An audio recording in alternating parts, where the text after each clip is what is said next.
Let's come to you for a moment. I know you served in the U.S. Army, and so you can do comparative analytics as to where we are doing well and where we're not doing well, and how we can intervene and solve this problem. What beats me, what bothers me as a person is to the effect that we just come on TV, on radio, on pages of newspapers, in our private spaces, and read 54 people dead, 49 people killed.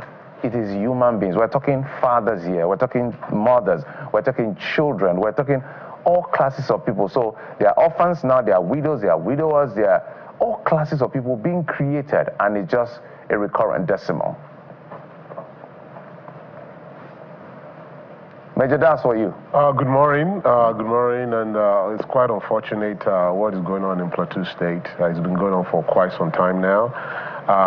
So it's disheartening. This is genocidal in nature. Can you hear me? Yeah, we can hear you. Go ahead. Hear me? Okay. Yeah, it's genocidal in nature, and I believe that, saying, we're going to find security solutions to this thing, we've passed that stage at this particular moment in time. And unfortunately, this is how, this kind of conflict, unending conflict, this is how it starts, and it's been like that for quite some time. So our security architecture that we have for Nigeria has failed Plateau and Benue State encompassing. So it's quite unfortunate. It seems as if you guys are not hearing me. Am I just talking to myself? Major, please go ahead. We can hear you loud and clear. All right. So it's all right. Good. So it's quite disheartening. Now, looking at the numbers, looking at this geopolitical zone in itself, I think last year, from 2023 to 2024, I think they have over about close to 3,000 attacks. And unfortunately, this thing has been going on and has not made major news. And now we have almost, so many people displaced. And the disheartening part is when you look at the news coming out of the region, people are saying that we've seen this thing before. This is the tactics that we've seen over and over and over again. So it now begs the question.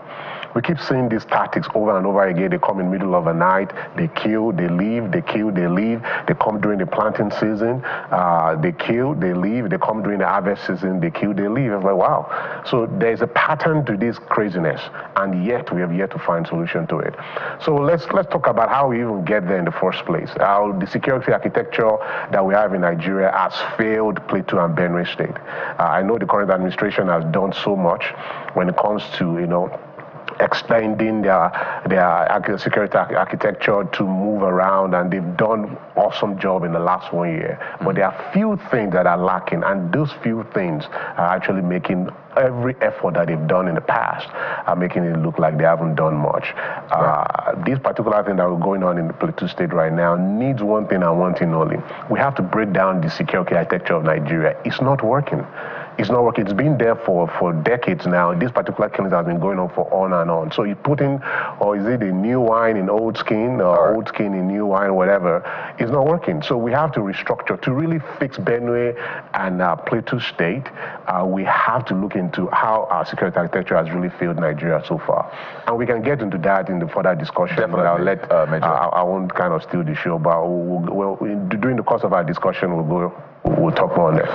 Right, definitely, because I know your background in immigration as well will come to bear here, because this is said to be a settler, indigene issue and all. But let me come to Mr. Osaje right here in our studio. And looking at what the president said, the president's statement to this, saying that, this is deeply rooted in misunderstanding, described it as tit for tat.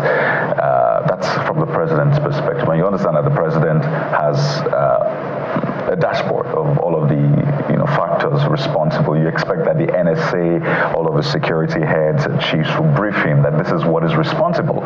So president describing this as deeply rooted in misunderstanding, calling this tit for tat. But then you hear from the indigents now saying, well, this is just land grabbing. This is an attack by those who describe as Fulani herdsmen. They said it clearly. Some have described it as religious, ethnic as the root of it. Clearly something is wrong here. Right? Yeah. Because for the federal government to say it is one thing, the people themselves say it is another thing. how then do you approach this? Because the government will then be hesitant in going full hog, going all kinetic. They'll say this is maybe needs more non-kinetic, since they say it's misunderstanding tit for tat. How must we approach this, leaving all of those misunderstandings in quote as to the real root cause of it? Fantastic question, Coyote. Anything that poses threat to human life must be eliminated. Whether the president says this or not, or whether the NSA says this or not, or the people says this or not, we're talking about the Nigerian people here, and we're talking about human lives. And human lives cannot be replaced with anything because human lives are irreplaceable. So whatever the case may be, anything that poses threats to human lives, the rule of engagement says eliminate it. It's not about substitution, it's not all about replacement, it's not about engagement, it's all about elimination, which implies that you must eliminate the threat. And if you want to eliminate the threat, you go after these people with full force and momentum. So now what the government needs to start looking at is that, we have 3 tiers of government, Coyote. The federal government, the state government, and the local government. We're not even looking at the community. For me, we should be looking at the community as the 4th tier of government, because these people need to start governing themselves.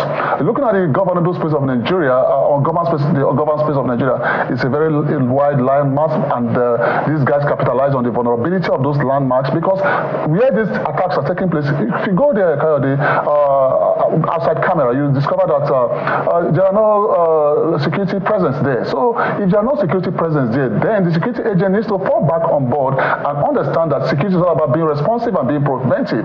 What do? I have said it on many occasions that we can't just wait every time for incident to happen before the IG sends tactical squad or whatever the case may be. And that is why security management, you need to go around the country and carry out crime mapping analysis. I've said this here on many forums. The reason why you carry out crime mapping analysis is to identify possible prone area and also carry out what we call risk treatment within these possible crime-prone areas. If you don't carry out crime mapping analysis, you won't be able. For example, just now in this Baza local government, this incident has been occurring from year in, year out, decades. You understand? This attack on this community. So what the government should be looking at, okay, can we build military bases around this area? Or if we cannot build military bases, can we increase the number of our policing strength? Our policing strength, I must tell you the truth, cannot govern this country. About 400,000 police officers and men cannot govern this country. Now, going by the threats Nigeria, we need to improve on our security forces and our military forces, and also build on intelligence, local intelligence, and also bringing this community on board. This community to defend themselves, and that is just the way out. By the way, if you go on social media, you see some of those community members saying, well, it's time for us to arm ourselves. I agree with them. But the challenge is that this might now go extreme. But going back to the previous attack in Bokos, and now the latest one in Basa, you said that they are far apart. So exactly. They're not close. There's like 2 or 3 local governments in between them. So when the one in Bokos happened, there was a lot of attention. You could see the police deploying, the military deploying. So was this some sort of distraction? Because maybe there was a lot of attention on Bokos, and then the attack in Basa happened. Let me take this to Major. I want us to have a back and forth on this one. So Major, you have experience in immigration, right? And it's said on your profile that you have experience in immigration when it comes to the U.S. military. This has been described as a settler-indigene issue. So people who migrate come, and then they have issues with the indigenes, and it escalates. Again, the presidency describing it as a tit-for-tat situation. How, when it comes to best practices, should issues like this be dealt with when it comes to settler and indigene? Thank you. When it comes to the issue of human security, there are 7 areas. There is economic security, there is food security, there is community security, there is political security, there is health security, and there is what is called physical security. For lack of better word, we've been lazy when it comes to the issue of human security in Nigeria. Let's take, for example, like just as Mr. Osage said, when you go to this Mangu area, you can't secure Mangu from Jos, And one thing that when we talk about security, we've overextended the military. They should be actually kinetic in nature. A lot of what is going on in these areas, especially when it comes to community security and the issue of migration, because this particular thing that is going on in Plateau State right now is going to ultimately affect our food security in some point. In the next month, you will begin to see the impact of this. If I don't know better, I would say that somebody is actually very surgical in the way they actually destabilize Nigeria with the way some of these killings are going. We have to understand community security. we've not invested a lot of money in there. I love the Nigerian military. They are the pride and joy of Nigeria. But at the same time, we have devoted so much money into Nigerian military that, when I was crafting the threat analysis and the threat matrix for Nigeria for 2025, the number one threat is these killings that are happening, the genocide, the extrajudicial, all these type of killings are the number one threat. Not Niger, not Burkina Faso, not Mali. We don't have external threat like most of other countries do. Our threat to the national security of Nigeria resides within the people. We need to invest more in the non-kinetic effort that kind of handles this kind of opportunity, these kind of situations within the country. The community security, is number one. That it involves sociological and anthropological kind of methods, living within the community, understanding their aches and pains, why they move from one location to the other. These are the areas, people on the ground are the one telling you the real fact. The president is trying to he's trying to be political in a way so that, he is not shifting left or right. I understand his point of view, but what people are seeing, what they are feeling, the pain, the people that are ranging, the people that are burning their houses, people that are ranging over their farmlands, they know who they are. So it is imperative that we take both the strategic, the operational, and the tactical security and pull it all together and start understanding community security. We spend so much, don't let me use the word waste, we spend so much money on aircraft and all these and all that, but the number one thing that we need to do is to protect human lives, and we've not been able to do that adequately. We can digest and we kind of dissect this thing further, but the human element in Nigeria has been left uncatered for so long.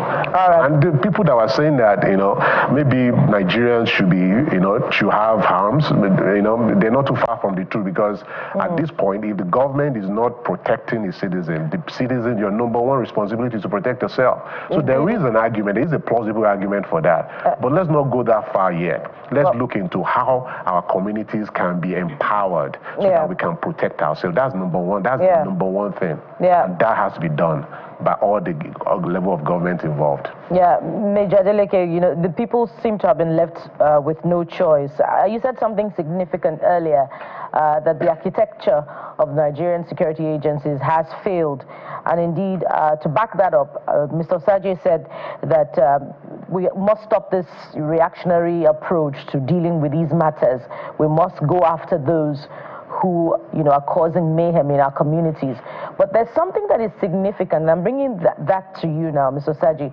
There's something that is significant about these pattern of killings, and I wonder if we can go after these people if we do not know who we're dealing with. When you know your enemy, you know how they fight, and you know the approach that you can deploy. Are you sure that the Nigerian security agents, have full, knowledge of those who seemingly continue to cause mayhem in these communities? I ask this question because sometimes some members of these communities who seem to survive this attack, they say that some of these people speak foreign languages. What are your thoughts on this? Yeah, Nigeria is under invasion, tactical invasion, because these guys sometimes speak foreign languages. I've seen videos moving around the space where most of these guys don't even speak English, don't even speak Nigerian dialect. So that tells you that Nigeria has been invaded due to the porosity of our national borders. That is a discussion for another day, because we'll be talking about border security. A borderless country is a no country. So let's get it clear that if our border is not well protected, Nigeria is diving on the side of terrible risk. So for me, what we should be looking at presently, I think we need to start looking at community responsiveness, because for me, I strongly believe that if the government fails me, if the society fails me, if the state fails me, I should not fail myself, and that is the truth, because most of our community people are living in a state of fear, and we've just leave everything in the hands of federal government and state government. We need to start looking at community responsiveness, whereby we need to start training our communities, start looking at territorial reinforcement, and also looking at how most of these guys will be protected, or move them from maybe country, any community that is being perceived as a high-risk area. If you live, I was born in the north, Maiduguri precisely. I grew up in Sokoto State. I also stayed in Zaria. So I understand the northern terrain. It's a very massive landmark, so you understand. A state in the north is bigger than southwest, southeast, and some part of the country. So what we should be looking at as a country is that we need to start going after this criminal element. Let's have a plan. Security plan. Now, Major made some fantastic points. In the area of our security design architecture, it's not been flawed because I've gone through our national security design. But how often do we review them now? An incident that's transpired now, the Plateau incident, is how do we capture it in our national security strategy and how do we respond to it? Because the whole essence of national security strategy is to identify what poses threat and risk to the Nigerian people and also profile mitigation factors to ensure that such risk is being eliminated. So if we want to get this right, we need to review our national security strategy and also ensure that our military, our police go all out after these people. But let's not leave out the community in the area of intelligence because we need intelligence to succeed. These criminal elements are using intelligence to also strike because they know where our military are. They know where our military are advancing from. If our military are advancing from the east or from the north, they get the intelligence and they will come from the south and engage our people. So all out, we must ensure that we cover our territory with surveillance and ensure that these guys. There's a part we didn't touch because of time, maybe some of the time, which has to do with those communities that have been taken over, as alluded by the governor. Yeah. Over 60 community. Are we still back to those trenches again? We don't know. I must thank you, Dr. Dixon Osaje, CEO of Debris Protection Services Limited, and the security expert, also Major Adebayo Adeleke, who served in the U.S. Army and who is also a human security expert. Gentlemen, thank you so much for coming on the program. We appreciate you. Thank you for having me. All right, we'll take a quick break. When we'll come back, we'll talk about the state of the nation. Is it going to be a potpourri of areas in terms of driving national conversation? Join us again.